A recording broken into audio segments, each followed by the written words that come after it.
Hi,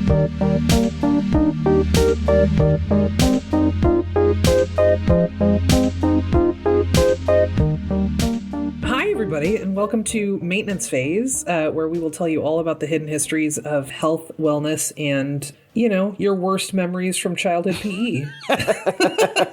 That's remarkably accurate today. I mean, unfortunately. I don't know anyone who felt affirmed by this particular thing. I'm Aubrey Gordon. I'm a writer and author and fat lady about town, and I can't shut up about my new dog. Oh, yeah. We have a special guest today sitting on your bed behind you. Yeah, that's right. Finn Diesel. I'm here with my co-host, Michael Hobbs. Petless Michael Hobbs, a reporter for HuffPost. And today we're talking about the President's Physical Fitness Test, which is a site of intense trauma for, it appears, like 97% of American children. I've seen very few people that are like, that was great. Glad I did it. I will say, I had like a couple of good I really liked being like a surprisingly flexible fat kid. Oh. There were a couple of things that I was really good at. Oh, yeah. But pull-ups are a nightmare that never ends. Unbelievable nightmare. I have a vague recollection also of being like, you have to be on the bar for like 15 seconds or 30 seconds or something, even if you don't do one. That's the flexed arm hang. That was the one that I always did because I couldn't do one pull-up, where they would lift you above the bar, so your chin was above the bar, and then you just had to hold yourself there for as long as possible. Yep, that's right. And like you would start shaking. It was just awful. I don't remember if the wall sit was part of that or if that was just a different thing that those PE teachers did. Well, as we will learn, the program wasn't very well organized, and it was kind of up to individual schools and individual teachers what they wanted to include on it. So, fun fact, the rope climb was never on any official fitness test, ever. What? Yes. There was no instruction to make kids climb a rope. They just did that because they had one. So at your school, maybe they did the wall sit because your gym teacher wanted that. Oh my God. That was how scientific it was. Also, what kind of jerk is like, these kids got to be able to climb to the top of that rope? These kids need someone to look at them from below. That's the thing that helps with all of their self-esteem, no matter what. Do you want to summarize, like, what is the President's Physical Fitness Test? So the President's Physical Fitness Test, my recollection just as a consumer of it, was that every classroom in the U.S. did this. And it was like a little battery of physical tests that always seemed sort of old-fashioned to me.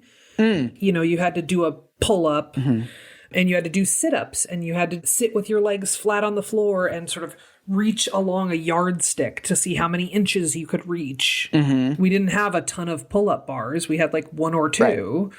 So everybody's watching those one or two kids fail to do a pull-up. Right. Yeah. And I also remember seeing kids who were like totally star athletes not be able to do some of the stuff. Yes. And remember how there was always like one random goth kid who was like in theater who could just do like 55 pull-ups? And everybody was like, Trevor, really? What? Totally. It did not correspond to kids' actual physical fitness in these like extremely obvious ways. Yes. There was a kid in our school who was super good at pull-ups, and she was a Marilyn Manson super fan. Yes. And had little cat ears that she clipped into her hair every day. And she wrecked the President's Physical Fitness Test. I also think a really big thing that like people remember about the President's Physical Fitness Test is that it was quantitative. At the end, you got an actual score. Yeah. And of course, kids started competing for it, right? Of like, you can only do 3 pull-ups, but like, I can do 12. And why can't you do as many? I mean, it was just so perfectly designed for kids to rank each other and to make fun of each other because there was a literal number right there on the paper. You would sort of publicly see people feel betrayed by their own bodies, right? Oh, totally. With a bunch of kids who, for the most part, didn't feel comfortable being vulnerable in front of each other. It was also the most vulnerable kids feeling the worst, right? In that it was the fat kids. It was like the kids who had asthma, who their teachers made them run the mile anyway. Ugh. It was specifically like structured to be the most humiliating for the least well-performing kids. Right. So all of that said, the purpose of this episode is to try to tell the story of the President's Physical Fitness Test, how we got it, how the justifications for it changed over time, and what happened to it. But what's really surprising about this to me is that I have researched probably 50 episodes of You're Wrong About by this point. I have never researched a podcast that was so difficult to find basic information. Really? So the president's physical fitness test at one point was used by 75% of schools. This was a massive nationwide program. And yet, it's amazing you look through the old historical accounts, and they'll be like, the 1950s, and then George W. Bush expanded and you're like, wait, like, isn't there some information in between JFK and George W. Bush? Right. I'm sorry. Didn't you skip half of a century? So at one point, I emailed one of the few researchers I found. It was a historian, literally a historian of fitness tests. I emailed him like, am I losing my mind? I cannot find any reports about this test or how it came about or what the debates were at the time. And he wrote back and he basically said like, yeah, we don't do that in like exercise studies. Because even in academia, everyone just accepted all of the precepts of fitness testing as gospel. Nobody really asked basic questions of like, is this helping? Should we be doing this? Are there other ways to achieve these goals? God, this is so bizarre. And it feels like, in some ways, it feels like a little encapsulation of a challenge that we have with health and wellness in general, right? Oh, yeah. That there is this sort of very uncritical acceptance. You have to be able to do these things. You have to look this way. You have to have these numbers in your chart and your blood work and all that kind of stuff, right? Like, this just is what it is, and you don't question it. Right. So I don't actually know where this all got started. It feels very sort of like mid-century 50s, 60s kind of time. Oh my God, yes. So I'm curious, like, where did this all start? And do you have any sense of like, what was the buildup to getting to this point of like a national fitness test for kids? This is actually one of the few areas that we do know about. So the origins of this start with two doctors named Hans Kraus and Sonia Weber, who are what was known at the time as posture physicians. This field eventually becomes basically physical therapy. There's, if you have lower back pain, there's like exercises that you can do and stretches that you can do, or, if your hips hurt or whatever. You're strengthening some muscles so that others can rest a little more, basically. Right. We had this sort of emerging physiology of like, why do so many Americans have back pain? This is something that had appeared after World War II. Basically, it's like a lot of Americans were moving into sedentary jobs. And so the muscles that you're using to sort of move around and twist, all these posture muscles were starting to atrophy. And so a huge number of Americans in their 30s and 40s were showing up with back pain and shoulder pain and wrist pain. This was a new thing in the 1950s in America. And so these two doctors just started noticing that once they started doing these sort of, sit-up exercises and stretching the hamstrings and that kind of thing, oftentimes their pain would go away.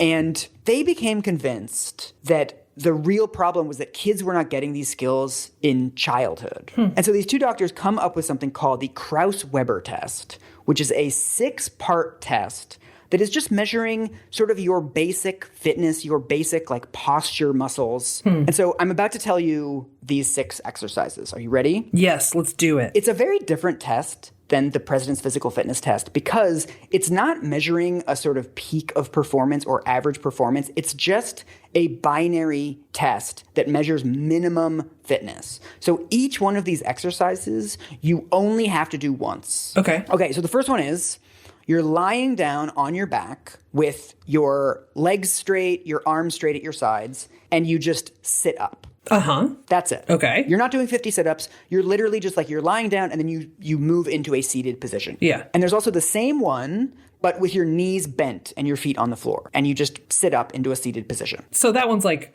a single sit-up. Yes. Yeah. Then you roll over, you're lying on your stomach.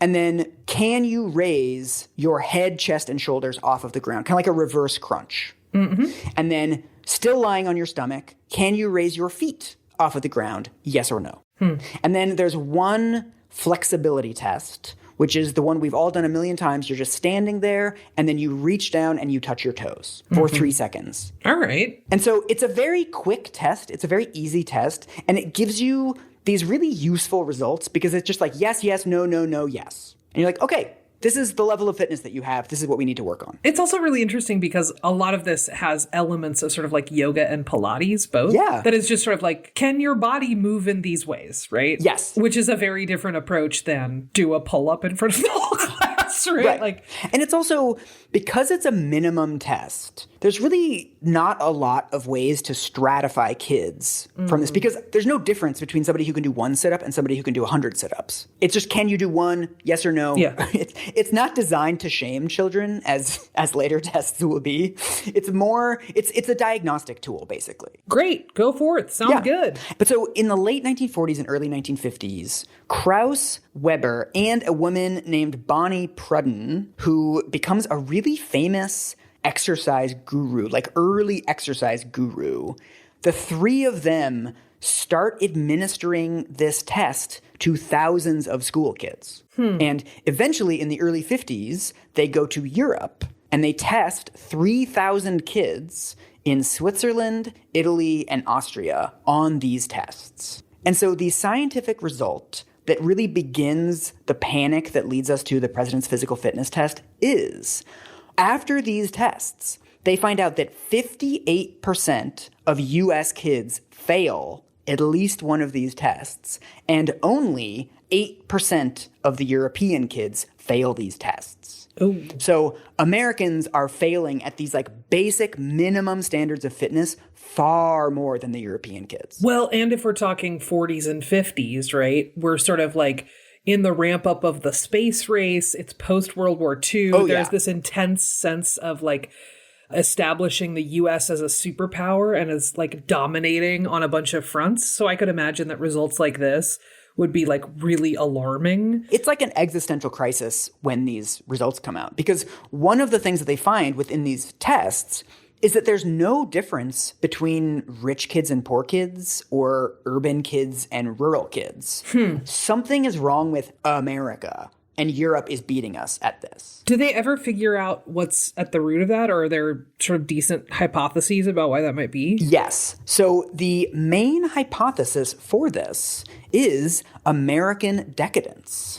So this is an article from Hans Krauss interpreting the results. He says, Europeans rely less on automobiles, school buses, and elevators. European children walk miles to school, ride bicycles, hike, chop, and haul wood for home heating. In contrast, American children are largely driven in cars by their parents, confined to their own neighborhoods, and obligated to perform only easy chores, such as making their own beds and setting the table. Nothing more strenuous than walking the dog or mowing the lawn. That feels like such a little prototype of what's to come with sort of the obesity epidemic. Oh my God, I know. There is a really fascinating book. I think it's called Diet and the Disease of Civilization. The idea that this author is sort of positing is that the way that we think about diet and exercise and weight loss and all that sort of stuff is as we were in the Garden of Eden and we have fallen. And the reason we have fallen is because of civilization, right? Is because of cars and buses and industrialization and all of that kind of stuff. And that the solution to that is to get, quote unquote, get back to something that is like pre-industrial is almost the idea with a lot of fitness stuff. Where I'm like, cool, we could get back to pre-industrial times, but also you want to think about what life expectancy was in those times, buds? Right, exactly. Yeah, they were just like eating raw meat off the ground. Like, this is not necessarily a recipe for life. Yeah, that seems right. But so eventually we find out the actual reason that European kids did so much better on the test has much more to do with practice than American decadence. If the problem was American decadence, we're not walking to school anymore, we're all living in the suburbs, whatever, that's actually a pretty small slice of Americans at this point. In 1950, we still had about half of American kids were walking or biking to school. It's actually very important that in these fitness tests, we don't have a stratification between rich kids and poor kids, urban kids and rural kids. Because if this was about American decadence, well, they have rich kids in Europe and they have poor kids in America. This also feels like just such a classic example of adult anxieties getting projected onto kids, right? That's like, okay, everything's gotten industrialized. Women are in the workplace to some degree or have been, right? We've got all these factories that were producing munitions and are now producing like dishwashers and shit like that, right? Like, what's the human cost of not having to do this work? What's the human cost of living in cities and suburbs, right? Like, I could imagine, given the rate of change during that sort of post-war time, that there would be a lot of anxiety to go around, and this seems like a weird place to put it. Oh, yeah. But then what's really interesting about the Krauss-Weber test is, as Krauss and Weber themselves say, this is a test that can improve with practice. So American kids who take this test and fail it and then practice at it for 6 weeks will then get the same results as Europeans. There's also the question of whether this is actually measuring fitness, or is it just measuring, are you somebody who does sit-ups on a regular basis? Right. European kids, the PE that they get in school is much more like calisthenics, where it's one gym teacher standing at the front of the class, and they'll do 50 jumping jacks together, and then they'll stand with their arms out, and the kids have to kick up their left leg and kick up their right leg, and then they'll all do 50 sit-ups together. It's very regimented and sort of militaristic. Whereas what happened with this form of physical education, because this was actually very popular in America from around the 1890s until the 1950s, Americans did this too. But then what they found out was that this kind of exercise was really popular with the Nazis. God. This was a huge thing for Hitler, was this idea of sort of physical superiority, right? That it's not just enough to be white and blonde. You also have to be white and blonde and fit. And so the Nazis in Austria and Germany were doing a lot of these group exercise programs. Oof. So Americans got kind of uncomfortable with this stuff, and American schools in the 1940s started shifting over to sports.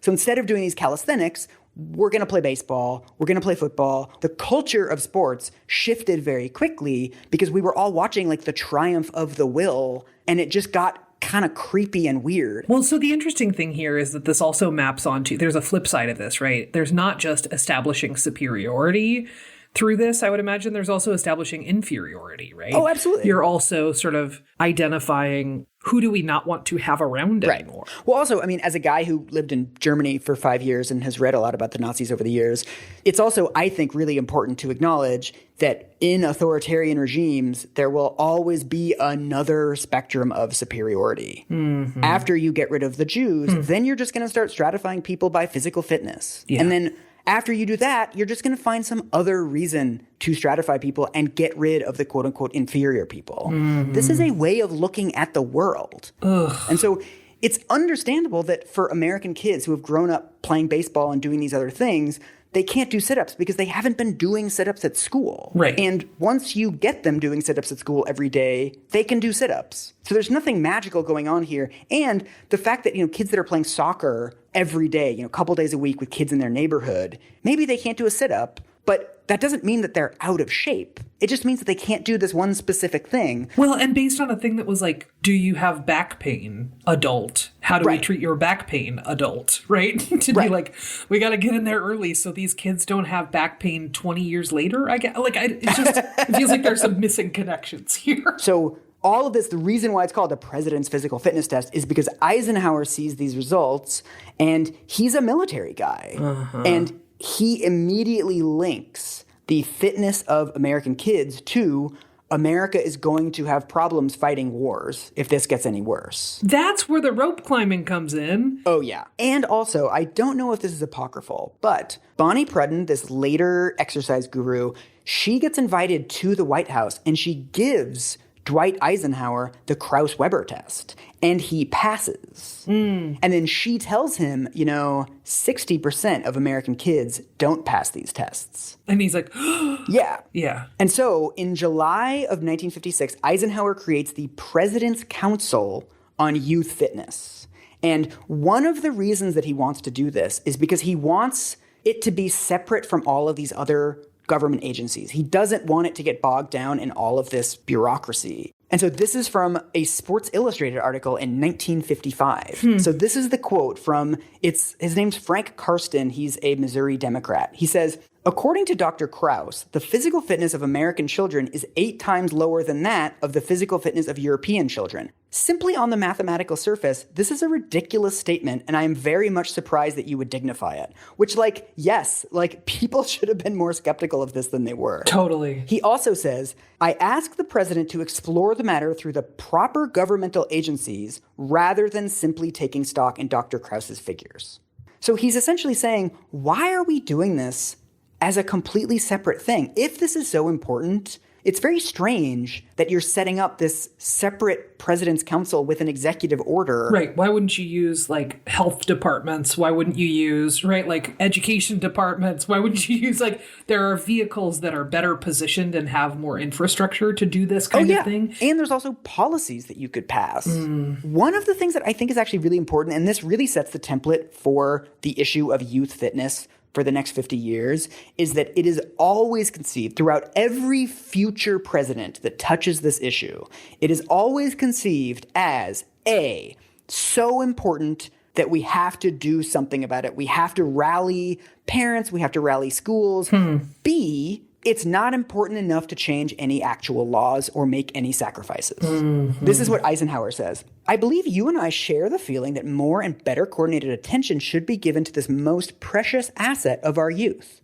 By this, I do not mean that we should have an overriding federal program. The fitness of our young people is essentially a home and local community problem. Your deliberations also reveal a need for arousing in the American people a new awareness of the importance of physical and recreational activity. This is the Republican approach to so many things, where it's like, it's really, really, really important, but not important to actually do anything about it. We're going to leave it to local communities. We're going to leave it to parents. And, you know, my rule of thumb on this is whenever somebody says we need a culture of X in America, we need a culture of exercise in America, that means they don't want to do anything about it. That means they want things to change spontaneously. Wait, can I tell you something? Ooh. I just turned in a new piece, and the title is "It's Time to Bring a Culture of Consent to Diet Talk." No! I'm the problem, Michael. You're the enemy. No, but totally. Like, I hear you, right? That if you're talking about a culture of something, then there's not necessarily like a single person who's responsible. Yes. Yeah. One of the things that's amazing, I actually found a really fascinating article about the systematization of children's play. What they find is that in the early years of this council, so right after Eisenhower sets it up, it's actually really cute and really lovely. So in the first wave of this organization, what they start putting out is all these recommendations that are really about, we need to give children open-ended forms of play. And it's really important for kids to have hobbies, but it's not important what those hobbies are. So one of their first recommendations that they put out in one of these reports, it comes out in 1956, it says schools should have more time, equipment, and personnel for physical education and should focus increased attention on children who are not athletically gifted rather than on stars.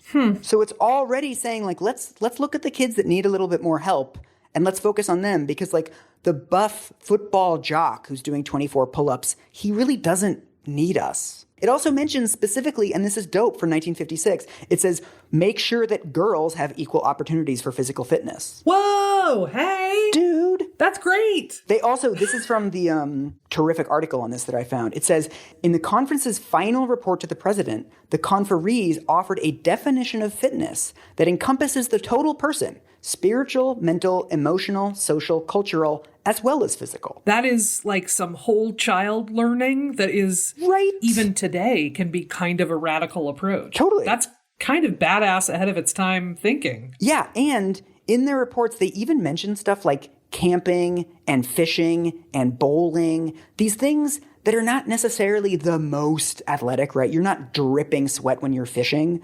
But it's just a nice recreational activity. And some kids are going to be more suited to that than they are to jogging 10 miles. And that's fine. Totally. And this is the last time that this is going to happen in this episode. But they actually propose changes to the physical environment. That one of the things they say is that cities should start closing down streets to cars so that they create time and space for children without excessive adult oversight. They're essentially saying, let kids play in the street. Let them meet their neighbors. Let them play Frisbee. Let them ride their bikes. It doesn't really matter what it is. I will say this is something that we are sort of working toward in Portland, Oregon now. Not for kids playing purposes, but for like maybe some streets should just be for bikes and pedestrians. Oh, yeah. And the freak out around that from folks who drive cars is like astronomical. Oh, people lose their minds. It's so intense. Absolutely lose their minds. So it's really fascinating to hear this coming around,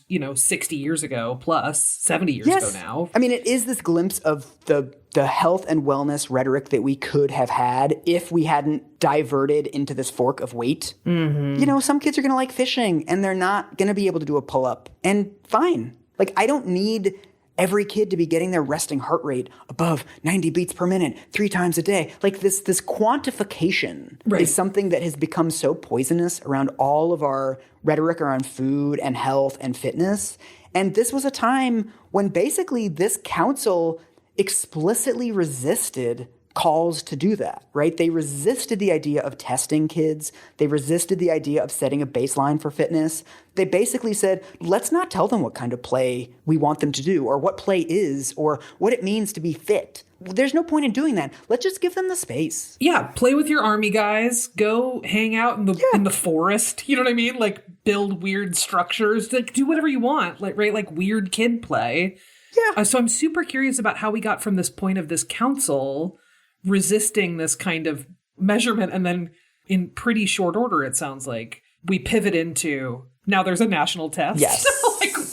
So what happens is, and the way that we get to the president's physical fitness test that we know today is the sort of academic expert community starts to coalesce around a new way of thinking about fitness that becomes really popular in the late 1950s and early 1960s. There's a guy called Charles McCloy who becomes really famous by writing a bunch of magazine articles.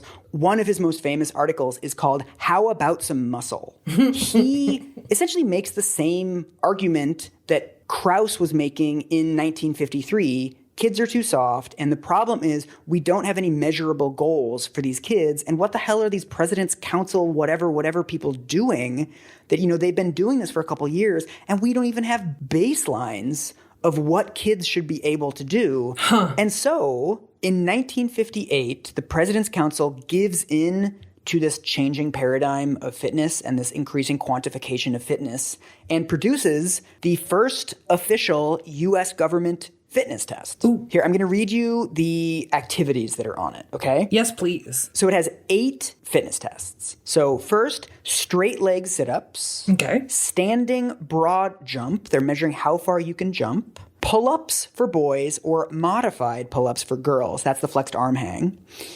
The 50-yard dash. The shuttle run, that's the thing where you pick up an eraser and then you run back and then you pick up another eraser. You basically run back and forth for a couple minutes. Yeah. There's the 600-yard run. There's a softball throw where they measure how far you can throw a softball.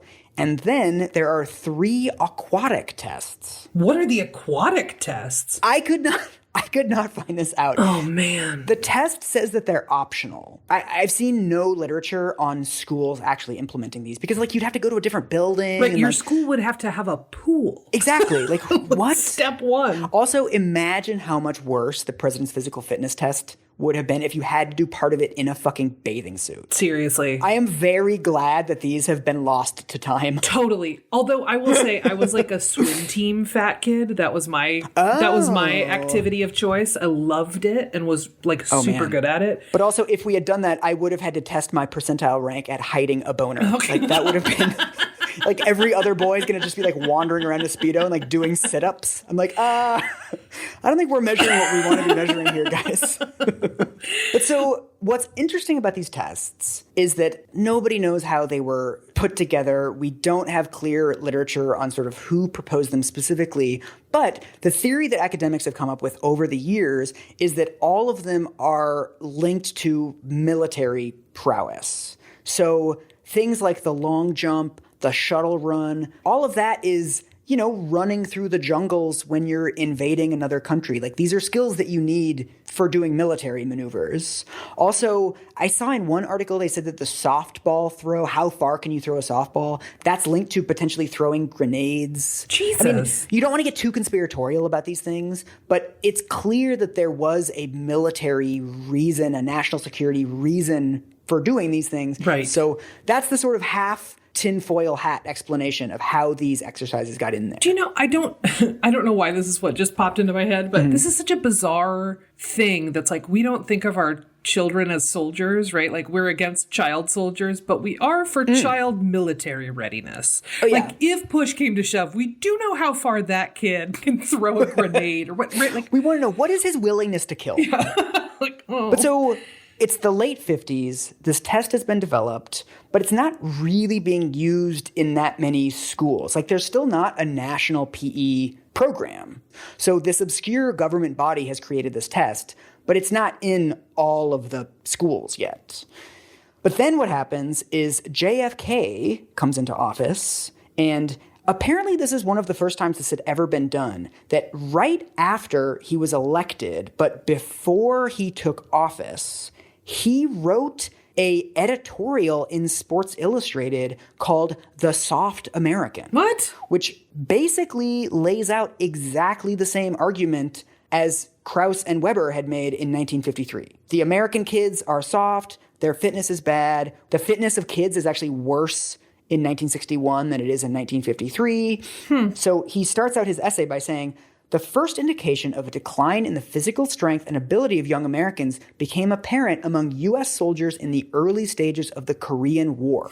Almost 1 out of every 2 young Americans was being rejected by selective service as mentally, morally, or physically unfit. Sorry, was it physically, mentally, or morally unfit? I know.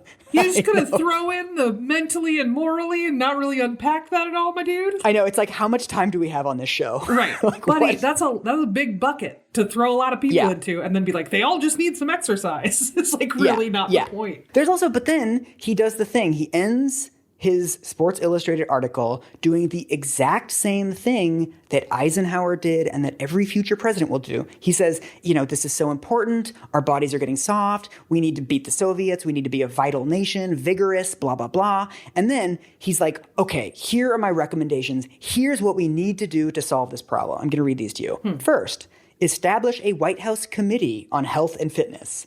Make the physical fitness of our youth the direct responsibility of the Department of Health, Education, and Welfare. The governor of each state must be invited to attend the annual National Youth Fitness Congress. So it's like, establish a fucking committee, invite governors to a meeting? Right. It's so important, and this is the only way we're going to beat the Soviets, but you just want to hold a bunch of meetings and bring the President's Council into a different government department? Ugh. And so another really important thing that he does is he establishes an award. So you probably remember this from when you were a kid, that the kids who scored above the 85th percentile on all 6 categories of the President's Physical Fitness Test got an achievement award. I don't know if it was like a ribbon or like a medal or whatever it was, but they would get sort of officially recognized for being one of the fittest kids at school. Ugh. This was seen as a way of promoting physical education and kind of fostering friendly competition among kids. How friendly was it? I know, friendly. You couldn't tell, but I was putting friendly competition in quotes. Like, that's such an oxymoronic phrase to me. Friendly competition in schools. Also, like, the people who call school sports friendly competition are the people who win every quote-unquote friendly competition. Right. It's just, like, only the people who feel great about it who are like, it's fine. Yeah.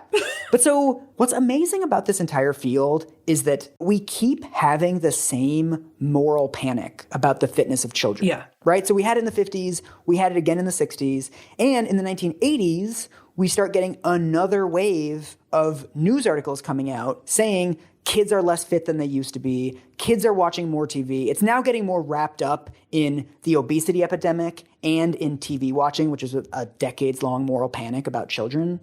But basically, we just get a third wave of articles coming out being like, look how unfit our kids are. I feel like I'm going to end up like in the style of Jerry Seinfeld, having a clenched fist, and rather than saying Newman, I'm going to end up saying Reagan. About like, Reagan!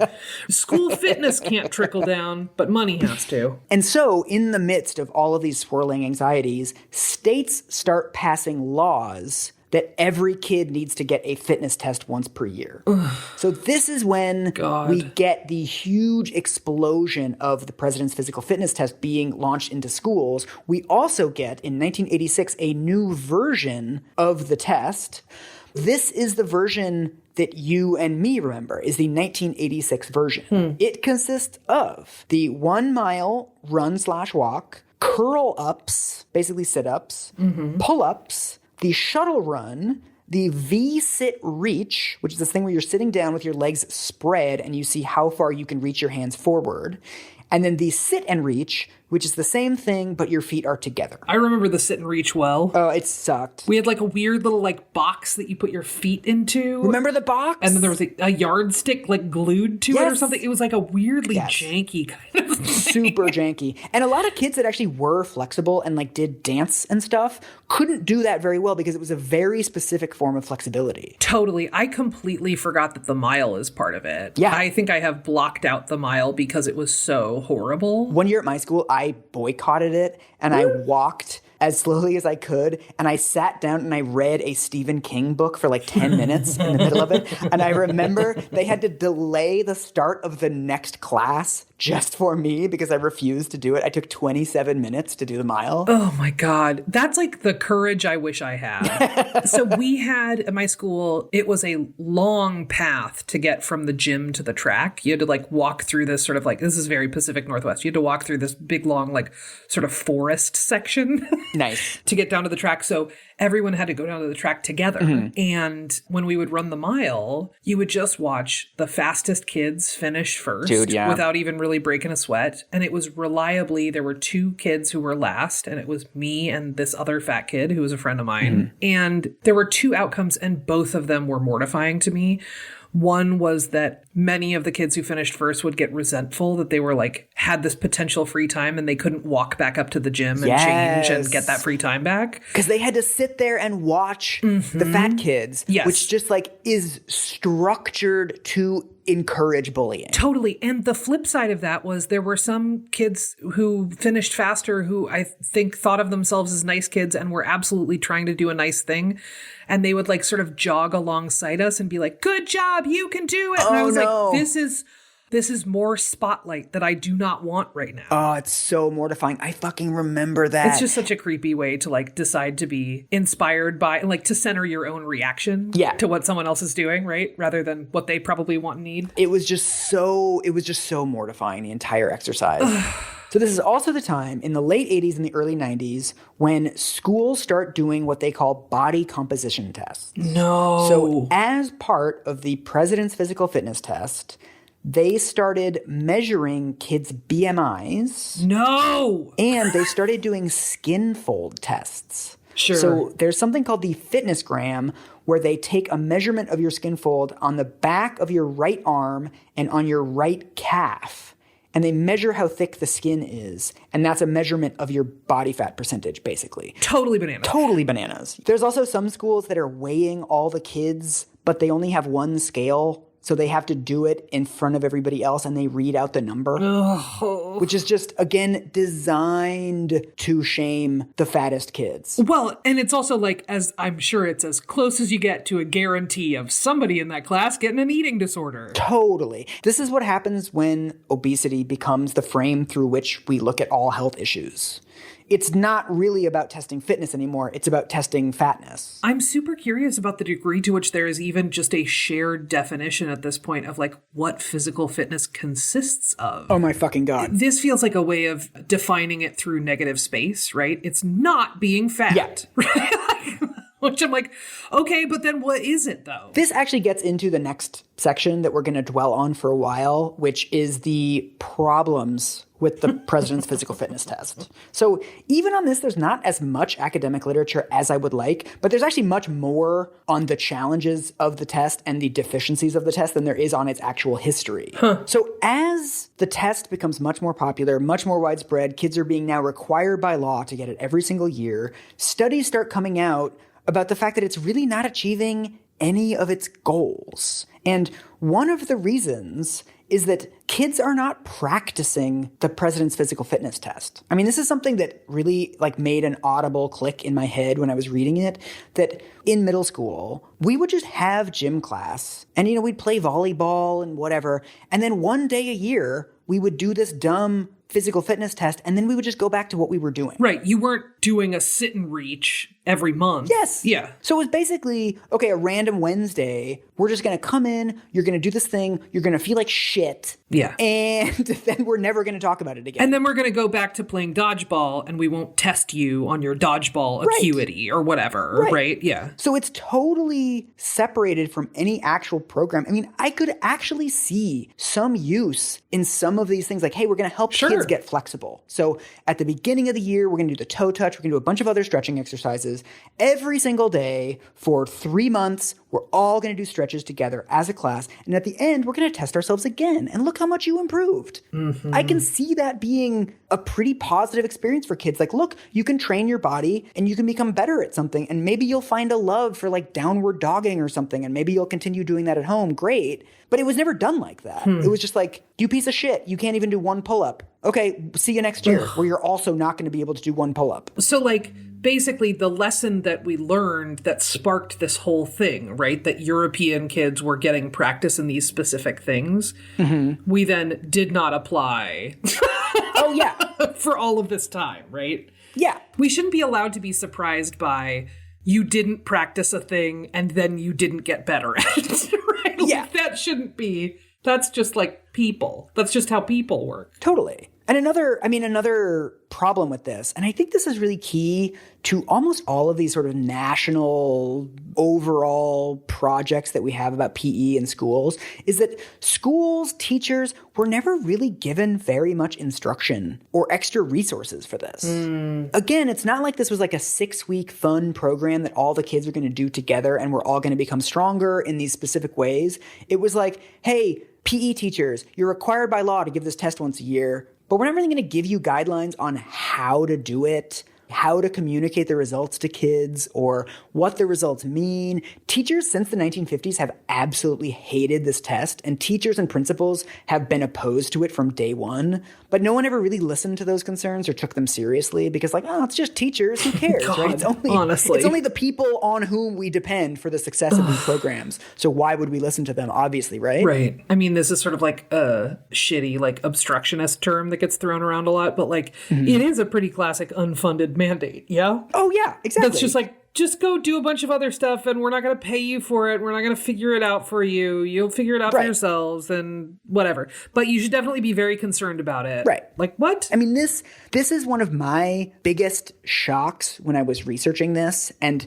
because I'm a methodology queen, I get really angry at stuff like this. First of all, the data that we get from the fitness tests is pretty shitty because the data is being gathered in such a poor way. Like they say in the BMI test that a lot of kids are getting weighed like with their jackets on or with their shoes on. That's like Fat Lady 101. You go into Weight Watchers, you take off as many clothes as you can. Yeah. Come on. It's like these kids don't even know how to diet.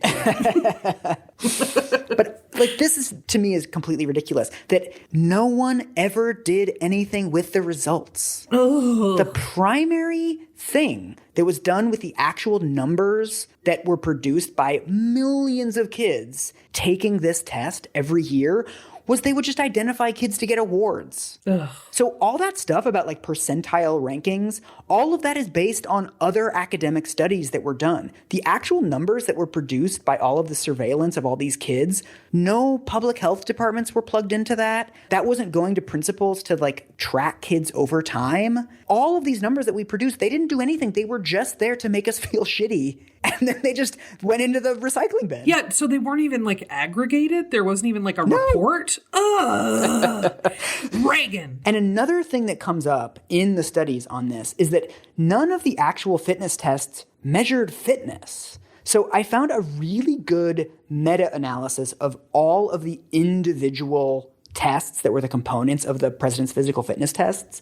And there's literally no evidence that the ability to do pull-ups is related to overall upper body strength. Right. If it did, no one would have any, we would all have T-Rex arms. Exactly. Yes. Like, of course it's not indicative of shit. This actually comes up in this review that it's extremely strange to pick a measure of fitness that most children cannot do.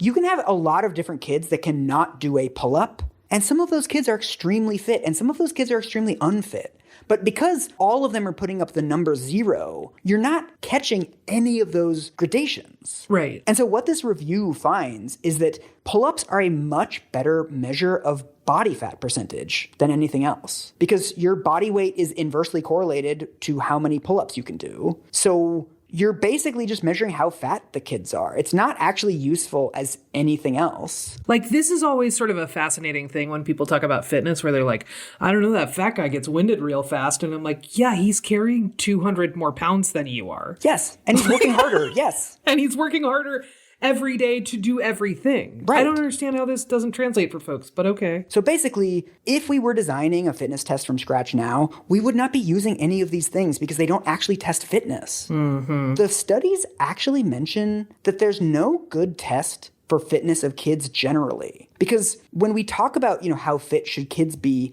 it's really difficult because what we're basically trying to do is predict things far in the future, right? Which kids are going to get heart disease, which kids are going to get lower back pain, etc. Mm-hmm. And so it's really difficult to tell what should kids be able to do at 12 that's going to predict what happens to them when they're 50.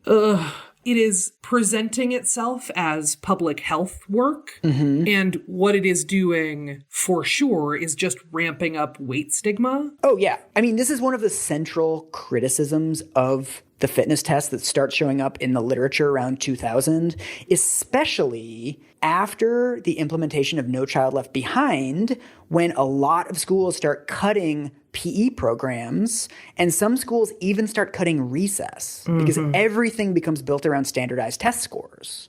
And so a lot of schools cut their PE programs because they have to focus on STEM or whatever, but they still have this legal requirement to do the fitness test. So a lot of schools that don't even have PE will sort of one day a year pull all the kids aside and make them do these humiliating fitness tests and weigh them, and then just send them back into school. So it's not even like this is being contextualized in a PE class. It's literally just you're sitting all the time, and then we test you, and we're like, why are you so unhealthy? And then you just go back to sitting the next day. Right. It also feels like we don't have a test once a year to see how well you can draw a still life and then defund art education, right? Like, it's like, hey, man, there's a pretty clear connection here from one to the other. Yes. And so I want to end the episode with this really fascinating article by Michael Garay, who's the academic who I emailed about the lack of history on the president's physical fitness test. So he wrote a fascinating article called "Why is there so little critical physical education scholarship in the United States?" And it's basically about this problem that the same articles with the same panic statistics keep getting published, and yet nobody seems to come to the obvious conclusion that fitness testing is not working. That there's an entire body of researchers that are looking at the data that is being produced by this and the experiences that kids are having and have been having as a result of these tests for almost 40 years now. And they're just like, well, it has to still be good. Mm-hmm. So what he says is, the remarkable point here is that despite these findings, widespread inaccuracies, negative student and teacher perceptions, and potentially harmful practices, the authors remain apparently unshakable in their support for fitness testing. An interesting feature of papers such as this is the way the distaste or disinterest of people toward fitness testing is almost uniformly interpreted as a matter of communication rather than substance. Indeed, despite the widely reported resistance of parents, children, and teachers in the fitness testing literature, fitness testing is presented as a settled and unassailable practice that is inherently beneficial for individuals, families, and society. This shit is fire emojis. He's really mad about this. Yeah. And I found a bunch of articles in the literature that illustrate exactly the point that he is making. It's amazing. There's all of these papers about sort of the ongoing debate about fitness testing and should we keep fitness testing, and it's a controversial subject, and what are the pros and cons. And what is amazing about them is that when they present the pros and cons of fitness testing, all of the pros are potential things of fitness testing, and all of the cons are actual drawbacks. So the pros are sort of like imagined. Yeah, let me walk you through one of these. Yeah, so tell one me. of the main sort of literature reviews of, the debate surrounding fitness testing, the data surrounding fitness testing, it lists at the end of the article the pros and the cons, what are the good, what are the bad, what do various people say. They've read all of the literature. The first benefit that he lists is tracking the fitness of youth. Information concerning the distribution of scores can be used to track youth fitness over time. Well, they're not doing that. Right. In order to do that, you would have to aggregate your data somewhere. In order to do that, you would have to do that. This paper also does something that I think is very typical, where people substitute the benefits of fitness testing for the benefits of fitness. Mm-hmm. So they say, fitness is really good for kids. And it's like, yeah, fitness is really good for kids, but that doesn't mean fitness testing is good for kids. Right. That's not an argument to tell kids to do pull-ups and then make them feel shitty for not being able to do a pull-up once a year. That's very distinct from let's all play volleyball on Wednesdays. If you want to foment a sort of commitment to fitness, mm-hmm. A, you need a class. And B, you need a class where instructors are aware of, what makes kids take things in and what makes kids change their behaviors and that kind of thing.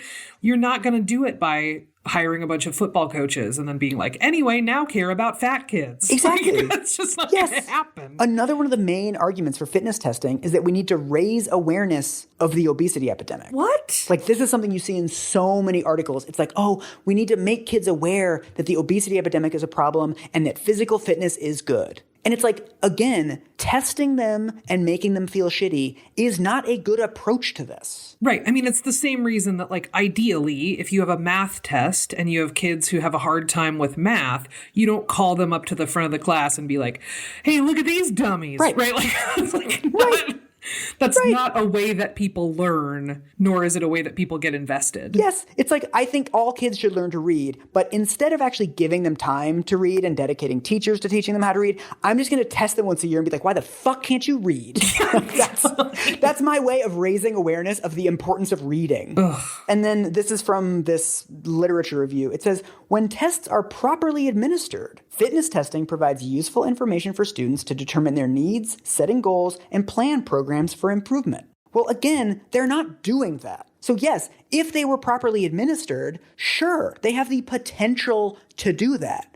But that's been true since the 1950s, and that potential has never been reached. Right. So I don't see why that's really relevant. A lot of things have potential to be good. Yes, totally. There's a ton of potential. The question is, does a test fulfill that potential? Right. And it seems like we don't really know that. I mean, maybe there's a school district in America that has done fitness testing as part of an integrated program in a way that doesn't make kids feel shitty about themselves. But as far as a nationwide program and legal requirements, it's clear that this is not working. Mm-hmm. So after listing all of these potential benefits of fitness tests, things that could come to pass but have not, they start listing the drawbacks. First one is teacher motivation and support. Teachers are not being motivated. Teachers are not supported. Teachers fucking hate this. Mm-hmm. That's a real, that's not a potential. That's a real thing. Teachers have disliked this test for 70 years, right? Right, but in order to take that into account, we would have to listen to what teachers have to say about education, Michael. Why would we do that? Exactly. Why would we start that now? We'd have to ask teachers what they need. No. Yeah. This one is amazing. The second bullet point on the cons of fitness testing is student motivation and self-esteem. Of concern are the percentage of elementary school teachers reporting that students cried during testing and the reports of high school students who had negative test experiences. God. So, kids are fucking crying and you're like, ooh, the potential of the test is still there. Right. It's like, You know what I love doing is things that make me cry in front of my peers. Kids are fucking crying taking this test. Teachers fucking hate it. And we're like, well, it could work. But, we're taking no steps to make sure that it works. Right. And also, how else are we going to know how far a child can throw a grenade? Yes. There is essential information embedded in your mind. Right. So this is from yet another literature review of this debate over fitness testing that says, in the fucking abstract, there is currently no consensus on the importance, need, or impact of fitness tests on student experiences in physical education. Several studies highlight the negative impact fitness testing has on students' experiences in physical education, such as the formation of negative attitudes toward PE, decreased motivation toward PE following poor test scores, and feelings of humiliation when failing in front of peers. These findings provide compelling evidence that fitness test experiences do little to promote positive feelings about lifelong physical activity and fitness. So even on its own terms, even if you're using fitness testing as a way of quote-unquote raising awareness about the need for kids to move and the badness of the obesity epidemic, etc., even on those terms, it's not fulfilling its mission because people are doing this and they're feeling discouraged from doing physical activity because their experience was so bad. I would say, for me personally, not only did these fitness tests not incentivize physical fitness, they attached trauma to it. Oh, yeah. So it like deeply increased my, like I was like a pretty active kid until this kind of shit kicked in where it became this sort of social ranking stuff. Yes. So like now when I am like active, which I'm relatively active, right? I have to do it in ways that don't remind me of gym class, right? Oh, yeah. There's a reason I've never done another fucking pull-up in my life. There's a reason I don't stand around my house doing wall sits, right? Like, there's a reason that all of these things are like, I don't engage with them remotely anymore. And also, I mean, Michael Garay, this researcher, like one of the only skeptical researchers on this entire field, he has an entire book about how we have tried for decades to use schools as public health promotion devices. DARE is a good example. We've done alcohol education in schools. We've done physical education. We keep trying to use schools as a way to solve public health problems. And the fact is, you can't solve public health problems without public health approaches. Right. That if we actually want kids to get moving, we need to just make it easier for them to do that, right? Again, we need to close streets and give them a place to play. We need to make it safe for them to walk and bike to school. We need to build playgrounds and parks near them so they can use them. We need to give parents decent working schedules so they can go on walks with their kids and throw frisbees around. Yeah. It's these things that will actually encourage the outcomes that we want rather than just fucking raising awareness of like exercise is good and fatness is bad. Right. We also don't need to tell people that smoking is bad at this point. Yes. If you are smoking at this point, it is for other reasons than not knowing. Yes. Like, you don't need to worry that fat people don't know that it's like bad to be fat or that it's seen as bad to be fat. Like, you don't need to worry about that. That box is checked, team. So the closest thing to a happy ending that we're going to get is it appears a lot of states are actually starting to finally get rid of these absurd laws requiring fitness tests. So California is at the vanguard of this. There's a big debate in California right now about whether to get rid of this requirement. And interestingly, it is being led by the parents of non-binary kids. Oh, sure. Because these male, female, totally different, binary requirements, the trans kids, non-binary, intersex kids, and their parents are like, well, this is really alienating to me, and fuck you. Right. So I hope that, like, this results in a broader movement to just get rid of these tests altogether. Seriously. So, yeah, that's the end of my long, torturous, depressing journey through the president's physical fitness test. It's worse than you thought. It's so much worse than I thought, but I also have to say I feel oddly like at peace and validated.